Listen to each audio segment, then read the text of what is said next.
हिंदुत्व जीत गया। धर्म के नाम पर लड़ाओ और राज करो, लड़ाओ और राज करो, वही जीत रहा है। धर्म के नाम पे चुनाव जीता जा रहा है। काम के बल पे जीता जाता तो फिर लोग कहते कि ऑक्सीजन नहीं मिल रही थी। लोग कश्मीर का की फाइल जो है अगर दिखाना है तो गुजरात फाइल भी दिखा दो, मुंबई के 92 का वो दंगा भी दिखा दो कि मुसलमान अछूत हो गया है। अगर ये एक देश में, पूरे देश में एक मैसेज आ रहा है कि अगर मुसलमान कहीं खड़ा हो जाएगा ना तो हमें मेजॉरिटी का वोट नहीं मिलेगा। मैंने महसूस किया, मैंने कहा नहीं, मैं खुद ही दूर रहता हूँ। महाराष्ट्र समाजवादी पार्टी के अध्यक्ष अबू हाशिम ने बीजेपी पर कटाक्ष करते हुए कहा कि अगर कश्मीर पर द कश्मीर फाइल्स फिल्म बनाई जा सकती है तो गुजरात फाइल्स भी दिखाना चाहिए। मुंबई में 92 में हुए दंगे को भी दिखाना चाहिए। उन्होंने कहा द कश्मीर फाइल्स दिखाकर यह सरकार देश को मोहब्बत के साथ नहीं चलाना चाहती है, हिंदू मुस्लिम में झगड़ा लगाकर देश को चलाना चाहती है। अबू हाशिम 25 मार्च की रात अपने गृह जनपद आजमगढ़ में एक शादी समारोह में पहुंचे थे। उन्होंने पत्रकारों से बातचीत में यूपी चुनाव में सपा की हार और मुसलमान नेताओं की भूमिका के सवाल का भी जवाब दिया। उन्होंने कहा आज मुसलमान अछूत हो गया है। पूरे देश में एक मैसेज जा रहा है कि अगर मुसलमान कहीं खड़ा हो जाएगा तो बहुसंख्यक समाज का वोट नहीं मिलेगा। इसे उन्होंने महसूस किया और इसलिए खुद इस बार चुनाव में अपने आप को दूरी बनाए रखा। मैं आज अपने घर अपने वतन जहाँ पैदा हुआ, जहाँ बड़ा हुआ, जहाँ से पढ़ लिख के गया, वहाँ आज मेरे दोस्त रिश्तेदार के बच्चे की शादी में मैं आया और मैं उनको बहुत बहुत मुबारकबाद, बधाई देने आया हूँ। अब अगर आप कुछ पूछना चाहते हैं पूछ लीजिए। पूछना क्या है सर, उत्तर प्रदेश का इतना अनुभव रहा आपका, जिस तरीके से मैंडेट आने की बात रही, क्या कमी रह गई? हिंदुत्व जीत गया। लोग जो बेचारे शरीफ लोग हैं, जो भोले लोग हैं, जो किसान हैं, ऐसे लोगों को धर्म के नाम पर, जात के नाम पर वर्गला कर, बेवकूफ़ बनाकर, झूठ बोलकर जो लोग काम करते हैं वो इसी होता है। नहीं तो आपने बोला हिंदुत्व जीत गया, तो जो किसान और जो भोले लोग की आप बात कर रहे हैं वो हिंदू थे या मुसलमान? नहीं, वो इंसान थे। लेकिन ऐसा है ना, ये सरकार जो है एक ऐसी हिस्ट्री पेश कर रही है जिसमें सच्चाई कुछ नहीं है। सच्चाई को छोड़ करके ऐसा एक आज से नहीं, बहुत ज़माने से चल रहा है। अब वो थोड़ा उसमें कामयाबी मिल रही है कि धर्म के नाम पर लड़ाओ और राज करो, लड़ाओ और राज करो, वही जीत रहा है। नहीं सर, अगर धर्म की बात किया जाए या एक जाति, धर्म के नाम पे चुनाव जीता जा रहा है। काम के बल पे जीता जाता तो फिर लोग कहते कि ऑक्सीजन नहीं मिल रही थी, लोग मर रहे थे। लोग ये कहते, सोचते ये कि जो है लकड़ियाँ नहीं थी जलाने के लिए, मुर्दों को जगह नहीं थी और लाशों को बिगड़ जलाए हुए लोगों ने बहा दिया गंगा जमुना में, और उसे कुत्ते भी खाने सामने दिख रहा है। लोग अपनी लाशों को एम्बुलेंस नहीं मिली, साइकिल पे ले जा रहे हैं, लाशों को लोग कंधे पे लेके जा रहे हैं। अस्पताल में लोग जो है दवाई नहीं मिलने से जान जा रही है लोगों की। लोगों ने कोविड में कितनी तकलीफ उठाई। ये तो इशू बना नहीं ना, ये सब कोई इशू नहीं। इशू तो सिर्फ ये है कि एक इस तरह का इशू बन रहा है जिससे लोगों के जज्बात को भड़काया जाए। अच्छा, कश्मीर फाइल आपने देखी क्या? नहीं, मैंने देखी नहीं, लेकिन मैंने सुनी ज़रूर है। कश्मीर का की फाइल जो है अगर दिखाना है तो गुजरात फाइल भी दिखा दो, मुंबई के 92 का वो दंगा भी दिखा दो। मेरे पास है। एक आदमी खुलेआम कह रहा है कि मैंने 100 मुसलमानों को मारा, जलाया, पेट्रोल पंप वाले ने मुझे पेट्रोल भी फ्री दे दिया और मेरी ज़मानत नहीं हो रही थी, लेकिन मुझे मुख्यमंत्री ने कहा कि तुम घबराओ मत, मैं अच्छा बेंच बिठाऊंगा और ज़मानत करा दूंगा।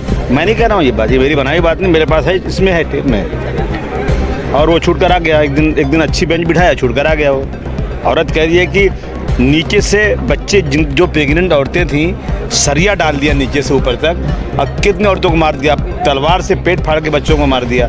वो फाइल नहीं दिखाएंगे क्या? ये सब चीज़ें क्या है, मतलब ये सब चीज़ें। और मेरे पास है कि 30 साल से कश्मीर के अंदर आतंकवाद बढ़ रहा है। जन्म हुआ 90 से बढ़ रहा है, और इसकी एक जो है RTI डाली गई है। RTI कौन देता है जवाब? गवर्नमेंट देती है, उसका डिपार्टमेंट होता है। उसने जवाब दिया है कि कश्मीर में पूरे 30 सालों में 1724 लोग मारे गए आतंकवाद में। कितने? 1724।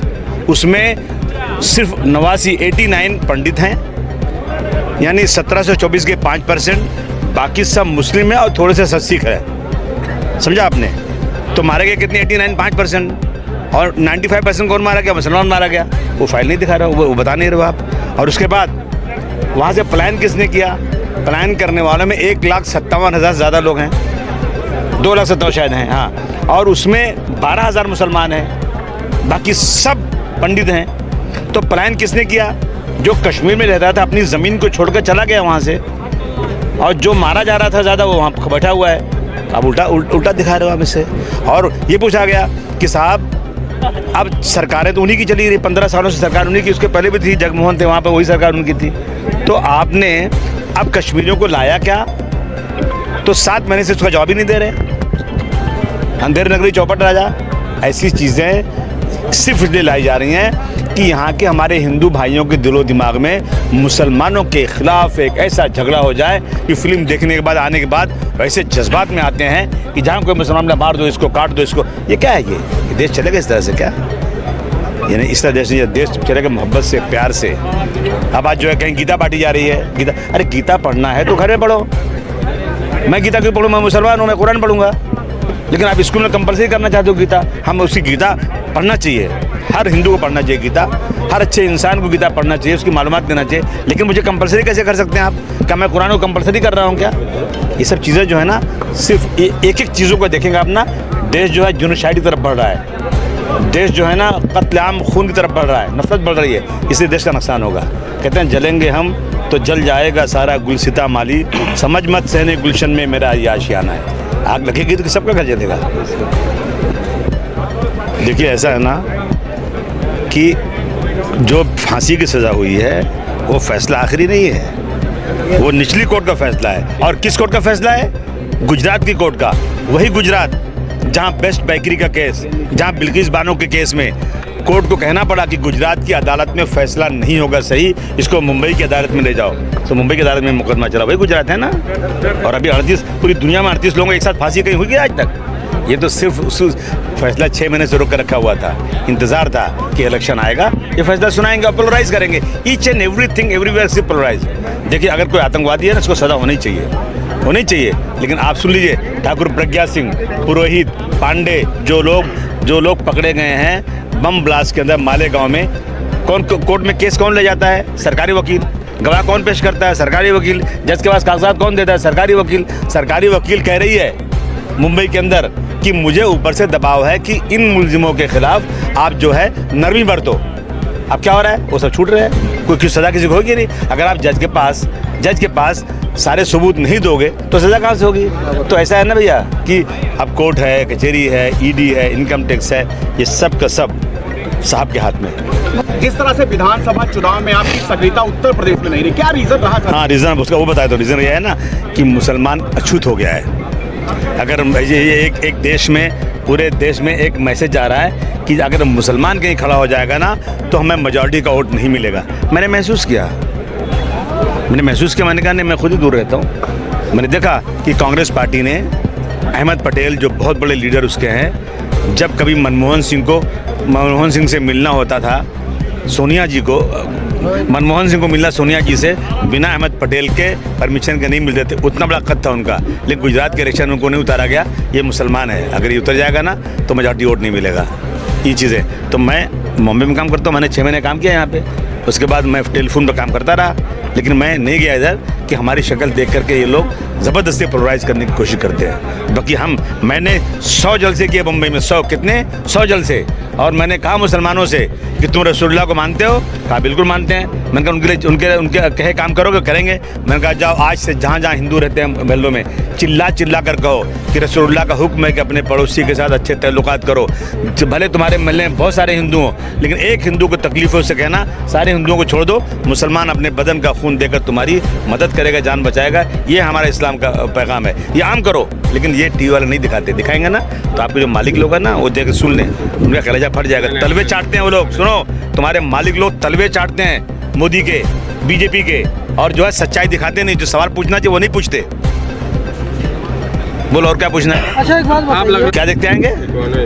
नहीं भैया बहुत भीड़ थी उधर, मुझे यहाँ आना था, मैं क्यों देखने जाऊँ? अच्छा मुझे एक चीज़ बताइए, दो चीज़ पूछो भैया। कि पिछले चुनाव, अभी जो चुनाव बीता है, हाँ। उसमें मुख्तार साहब के लड़के ने एक बयान जारी किया कि अखिलेश भैया से बात हुई थी, 6 महीने अधिकारियों का ट्रांसफर नहीं होगा, सरकार बनी तो। इसको कितना सही आप मानते हैं? नहीं ऐसे बेवकूफ़ी बातें हैं, बिल्कुल नहीं। देखिए ये जो यहाँ जो होता है ना, ये तबादला होता है, वो तो गलत होता है। ऑफिसर आता है 3 साल उसको रहने देना चाहिए, 3 साल तक किसी के बोलने पर 1 मिनट ट्रांसफ़र, अरे उसको फुल उसको चांस देना चाहिए काम का, पुलिस अफसर हो कोई भी हो। लेकिन पुलिस वालों को भी सरकार के आगे घुटने टेक कर तलवे नहीं चाटना चाहिए, उसको भारतवर्ष के संविधान के मुताबिक इंसाफ से काम करना चाहिए। नहीं बात रह गई सर, तो अबू हाशिम और प्रदेश में भी काफी लोग, जिसके कारण समाजवादी पार्टी को हार का भी कई जगह सामना करना पड़ा, क्या कहेंगे इस पे आप? भैया ऐसा है कि जिसकी मर्जी, मैंने तो हाथ जोड़ के कहा था कि भारतवर्ष के संविधान को बचाना है तो सब लोग जो इकट्ठा रहो और संविधान को बचा लो। गांधी जी के कातिल की अगर मूर्ति बनेगी, उसकी पूजा होगी, तो मैं समझता हूँ कि इससे बुरी बात कोई हो नहीं सकती है। गांधी जी गांधी जी के कातिलों को मानने वालों को सत्ता पे मत बिठाओ, अब जिसकी जो मर्जी हो करें। लेकिन ओवैसी जी तो कहते हैं, दूसरी बात कहते हैं कि हम अपने मुसलमानों के हक की लड़ाई समाजवादी पार्टी उनका इस्तेमाल कर रही है, तब उस पर आप क्या कहना? ऐसा है ना कि समाजवादी पार्टी एक सेकुलर पार्टी है, समाजवादी ये मुसलमान हिंदू की बात ही नहीं आता है। जो भी आदमी आए सबके हक की बराबरी देखना चाहिए, न मुसलमान न हिंदू, हर इंसान ऊपर भगवान और अल्लाह का बनाया हुआ है। सबके साथ जो भी समाज में दबा कुचला है, जिसको हक नहीं मिल रहा है, तो उसके हक की लड़ाई समाजवादी पार्टी लड़ती है, जैसे मुस्लिम हिंदू की कोई बात ही नहीं है। अच्छा एक आखिरी सवाल जो है, नेता है जो है और आप एनालिसिस भी करेंगे, क्या कारण रहा समाजवादी पार्टी के हार का? बोला ना मैंने, पोलराइजेशन हो गया, मशीनियों कुछ बदली भाई है। अच्छा आपको ये नहीं लगता है कि समाजवादी पार्टी के कार्यकर्ता भी कहीं न कहीं से पार्टी को नुकसान नहीं, बिल्कुल नहीं। समाजवादी कार्यकर्ताओं ने बहुत मेहनत से काम किया, सबको अच्छा काम हुआ है। लेकिन मुझे जो है, और मैं चाहता हूँ, मैं आपके माध्यम से मैं अखिलेश जी से भी कहना चाहता हूँ, मैं ममता बनर्जी से भी कहना चाहता हूँ, मैं शरद पवार से भी कहना चाहता हूँ, मैं उद्धव ठाकरे से भी कहना चाहता हूँ कि एक कमीशन बनाया जाए जिसमें रिटायर जो हैं इलेक्शन कमीशन और कुछ IAS अफसर बिठाए जाएं और इसकी इंक्वायरी की जाए कि भाई जो बार बार बात उठती है मशीन की, इसकी दुरुस्ती, इसमें क्या सच्चाई क्या नहीं। मुझे लगता है और मुझे शक है, पहले तो मैं कहता था हैकिंग नहीं होती होगी, मुझे उम्मीद है हैकिंग नहीं होती होगी, लेकिन अब मुझे लगता है कि मशीन बदली ज़रूर होती है। तो आजमगढ़ में भी बदली होती है? अरे भैया आजमगढ़ बदली नहीं कर पाए, यहाँ हमारे आदमी संभाले रहे हैं। आजमगढ़ है।